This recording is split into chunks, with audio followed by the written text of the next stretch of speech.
If you are considering getting a machine to help you with mopping and cleaning your house, you might be considering one of two options.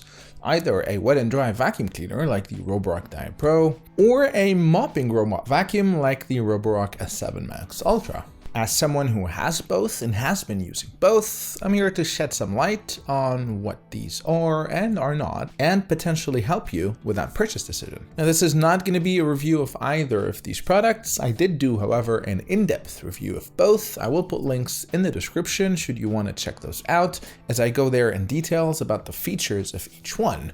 But rather, this video is just going to be sharing my thoughts on which one could be a better choice for you. Now, on a basic level, they both do the same thing. They mop and vacuum your house. However, that's essentially about where the similarities end, as they both are very different in what they are and how they do it. The S7 Max Ultra is primarily a robot vacuum cleaner. As the robot navigates, there's a roller brush on the front of the robot, which sucks out all the solid debris, and at the back of the robot there's a mopping pad attached to a mopping unit, and the mop is constantly fed water from the water reservoir, and as the robot moves around, it actually mops your floor as well. Now, this particular model, the S7 Max Ultra, has a special mop because it uses sonic vibrations. It actually vibrates at around 3,000 times a minute, and these vibrations kind of mimic the action of scrubbing your floors, so it's more advanced than your basic mopping robot, which simply drags that mopping pad along the floor. And some mopping robots, and there, the S7 Max Ultra has a special docking station, which gives it a bit of an advantage and an edge. That docking station has 3 different compartments. One houses a vacuum bag, which the robot empties its internal dustbin into. The other houses a clean water tank, and the third one a dirty water tank. So when the robot is back to its docking station, the first thing it does, it cleans the mop. And it does a fairly good job. It has a component with a brush that actually scrubs the dirt from the mopping pad, and it rinses it with water from the clean water tank. And then when it's done, it flushes all the internal systems and sucks all that dirty water into the dirty water tank in the dock. Once it finishes cleaning the mop, it empties the dustbin, as I said, into the vacuum bag, and then hot air at around 55 degrees Celsius blows on the mopping pad to dry it out and avoid bad odors and mildew buildup. The Dyad Pro, on the other hand, is a completely different beast. It's essentially a wet and dry vacuum, and what that means, it has a roller brush, or in the case of the Dyad Pro, it has 2 rows made of 3 different roller brushes. These are rotating at high speeds, and again, to mimic the kind of scrubbing action. And the vacuum also has a clean water tank and a dirty water tank, as with the robot. However, the main difference here is, as you are vacuuming your floor, the vacuum is sucking out the solid debris.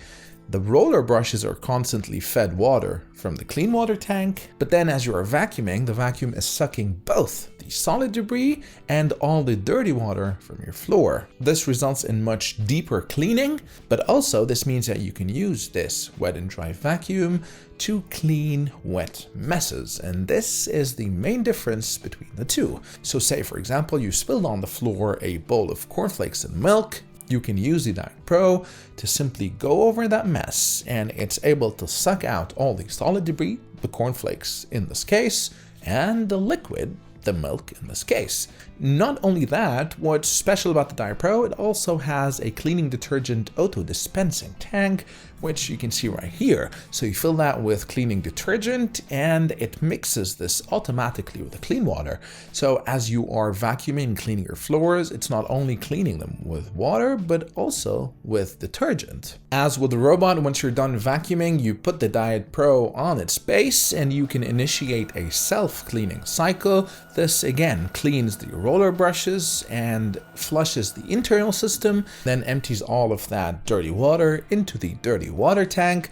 Another nice thing about this particular model is it has kind of a filter to catch the solid debris or separate the solid debris from the liquid. In this case, I use this to mop cornflakes and milk and a lot of other things, and as you can see, you can empty all that into that filter, the water will drain through and then the filter will catch all the solid debris, which then you can dispose of in a garbage can. Lastly, it does also have a drying function where it dries the roller brushes. However, a quick disclaimer here, this is advertised as hot air drying.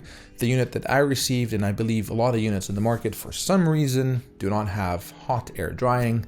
They simply dry with cold air, which means that the brushes take over 5-6 hours to dry. Of course, this depends on the ambient room temperature, the humidity levels in your place, but that's just a quick disclaimer. Roborock did release newer versions, the Dyad Air and the Dyad Air Combo, and I believe they did fix this issue there, but I haven't tested them myself, so I cannot confirm. Now that you know how these two differ, which one is better, or which one should you get?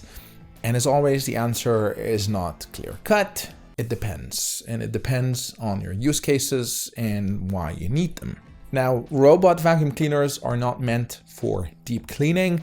However, in my tests, I was very impressed with the sonic mopping. And as you can see in the footage here, I put out some coffee on the floor and left it to dry over 12 hours. And I did a thin layer and a thick layer of coffee, but I also put some ketchup on the floor and I let that dry out for 12 hours as well. I did not have very high expectations from this mopping robot.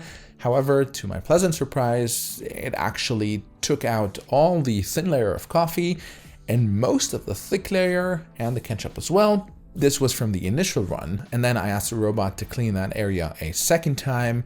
It took some time, but after the second time, it was able to get all the messes out. I was quite pleasantly surprised, but having said that, and despite this being quite impressive, in general, mopping robot vacuums are not meant to deep clean your house, but rather for maintenance cleaning. Something like the Roborock Dyad Pro or wet and dry stick vacuums, these are more meant for deep cleaning, and in a way, a modern take on that traditional mop and water bucket in a much easier, faster, and more efficient way, whereby you don't have to drag with you a water bucket and keep soaking them up and then rigging them up, etc.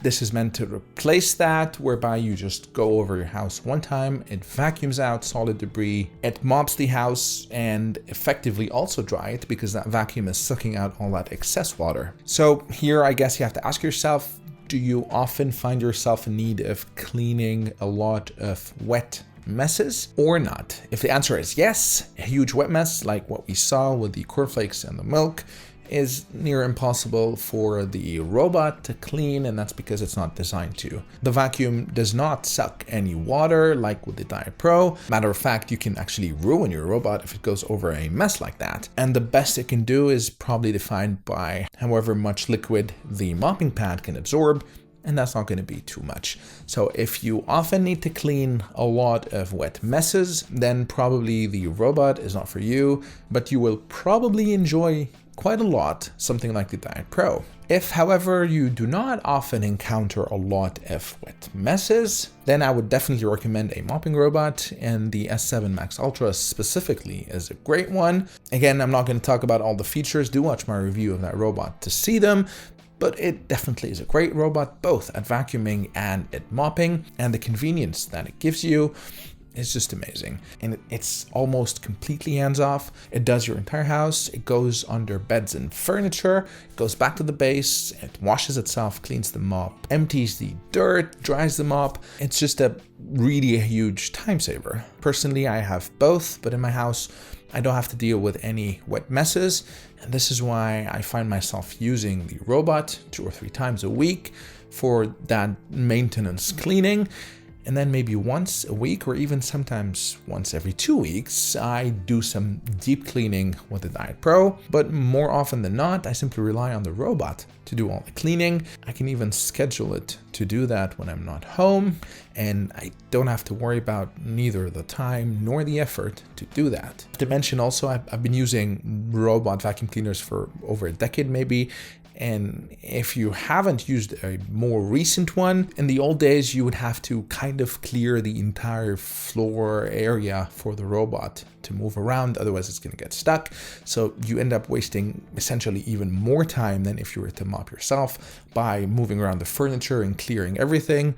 Newer generation robots like the S7 Pro Max use a lot of sensors and LiDAR even, which is the same technology that's found in self-driving cars, to navigate around the house and avoid obstacles, and it rarely gets stuck. I'm not going to say never, but it rarely gets stuck, and you don't have to do much of that tidying around for it to effectively go around your house and clean it all. Another nice thing about the S7 Max Ultra, and I don't want to go into all the features, I want you to watch that review if you want to see them, but this one is particularly important as well. The mopping pad actually has the ability to lift itself, and this comes in handy if you have carpets in your house. Again, in older generation mopping robots even, you can either mop or vacuum, but you cannot do both at the same time, otherwise you're going to get all your carpets wet. With the S7 Max Ultra, when it detects a carpet, it simply lifts the mopping pad up so it does not get it wet, and this means with one it can do both mopping and vacuuming your entire house, including carpeted surfaces. So that's about all for me for this video. Let me know in the comment section if you're thinking of buying either one.